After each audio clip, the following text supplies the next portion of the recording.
मध्य प्रदेश के इंदौर नगर की श्री मेन नगर कॉलोनी में 19 जून 2011 को शाम के करीब 5 बजे एक बिल्डिंग के रेंट रूम में रहने वाली दीप्ति कपिल अपने रूम से बाहर निकलती हैं, ऐसे ही बाहर घूमने जाने के लिए।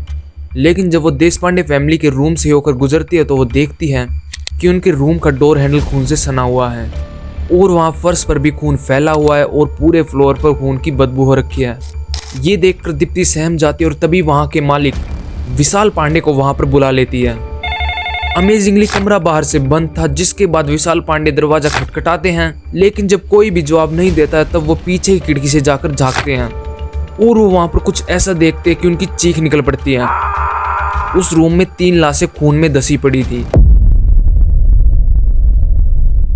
जिसके बाद वहाँ पर सारा मोहल्ला इकट्ठा हो जाता है और पुलिस को बुलाया जाता है। लेकिन ये परिवार था कौन और इनके साथ ये बेरहमी किसने की?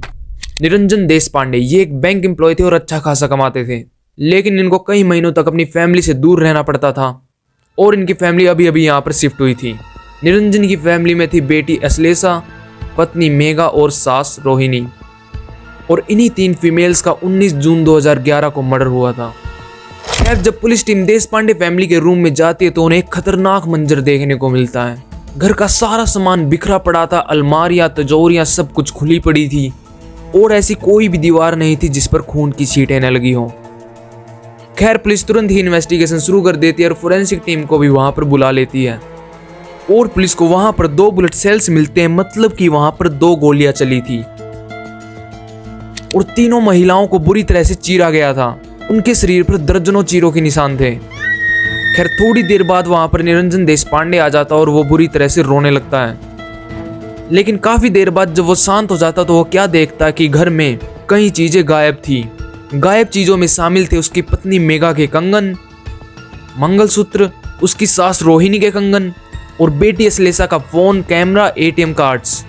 पुलिस नोटिस करती है कि खून अभी सूखा नहीं है, मतलब कुछ ही घंटों पहले इनका मर्डर हुआ है। लेकिन ताज्जुब की बात थी कि लुटेरे घुसे कहां से थे? ना ही उनका कोई दरवाजा टूटा हुआ था, ना ही खिड़की, और पड़ोसी ने चीखें क्यों नहीं सुनाई दी? तो पुलिस इससे अंदाजा लगाती कि शायद उनका कोई जानकार था जो उनके घर आया था और उनका मर्डर कर गया। साथ ही साथ में वहां पर 2 गोलियां चली थी। जिस बुरे तरीके से उन्हें मारा गया था देखकर लग रहा था कि कोई उनसे बहुत ही ज्यादा नफरत करता था।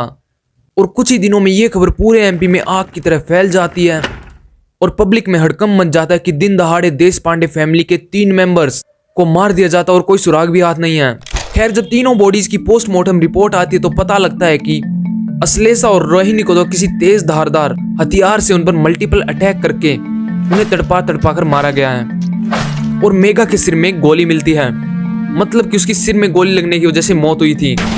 लेकिन पुलिस को तो वहां पर 2 बुलेट सेल्स मिले थे, मतलब कि वहां पर 2 गोलियां चली थी, एक तो मेघा के सिर में लगी, लेकिन दूसरी बुलेट कहां गई वो तो पुलिस को पूरे कमरे में कहीं भी नहीं मिली थी।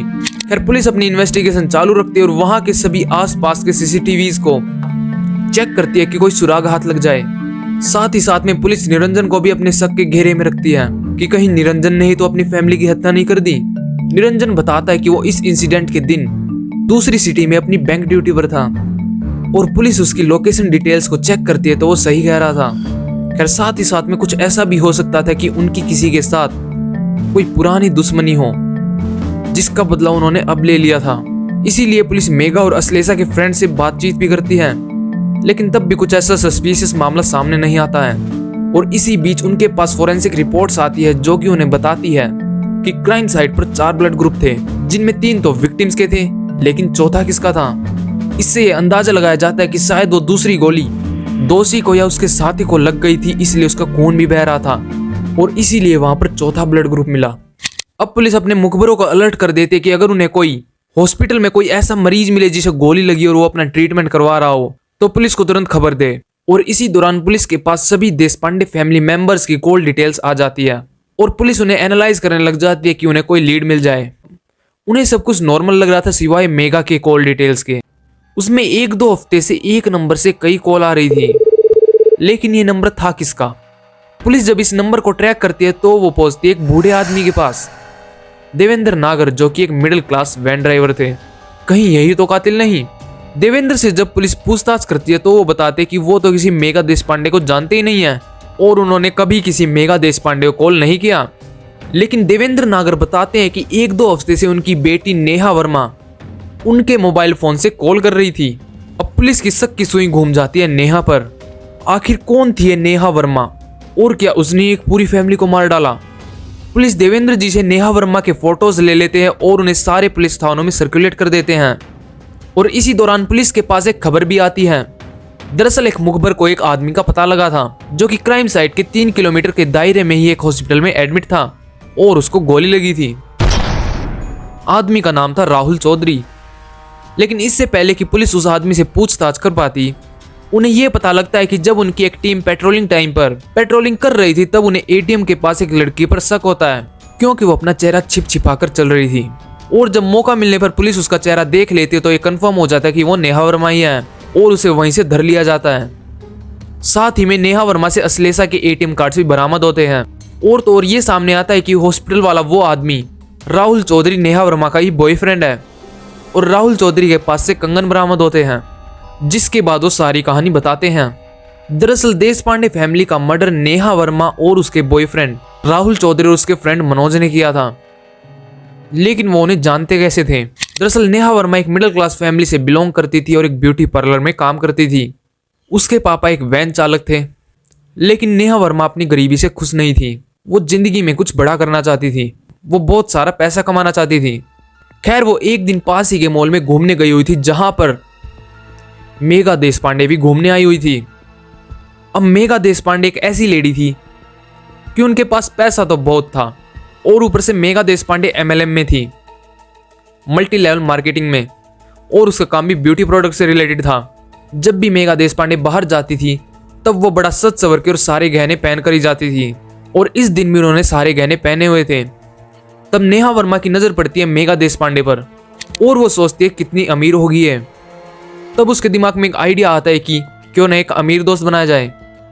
इसलिए वो चल देती है उससे दोस्ती करने और जाकर वो उससे टकरा जाती है, जिससे मेघा का सारा सामान नीचे गिर जाता है। तब नेहा वर्मा सॉरी कहते कहते हुए उन्हें अपना इंट्रोडक्शन देती है, जिसके बाद उनकी कई घंटों तक बात भी होती है।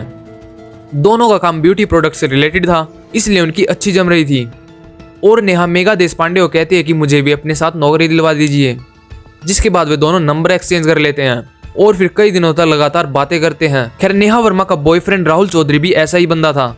वो भी जल्दी से पैसा कमाना चाहता था, इसलिए एक दिन उनके दिमाग में खुराफाती आइडिया आता है और नेहा मेघा को कॉल करके कहती है कि मुझे भी आपके साथ काम करना है, इसलिए मैं फॉर्म भरना चाहती हूँ।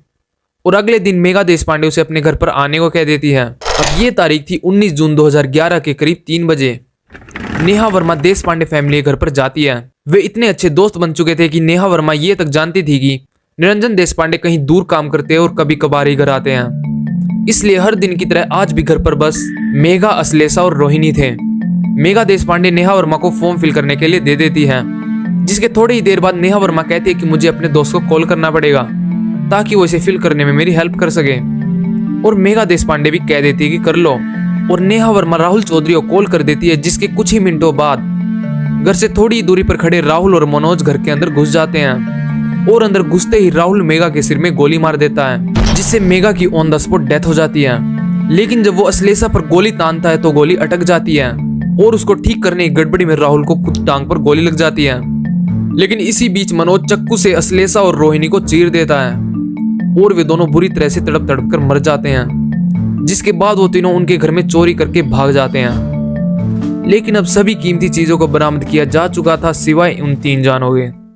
जिसके बाद ये केस जब सेशन कोर्ट में पहुंचता है तो जज ये सुनकर हैरान हो जाते हैं और यहाँ तक कि तीनों को 3-3 बार फांसी की सजा दे देते हैं।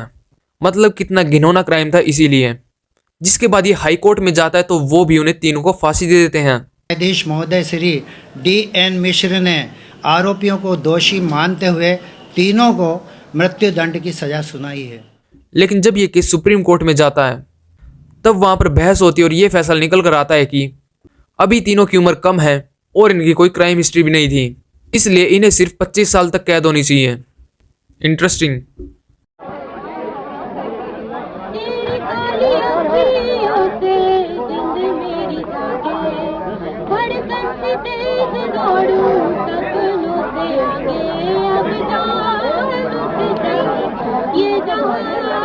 छूट जाए संग साथ रहे। आप लोगों का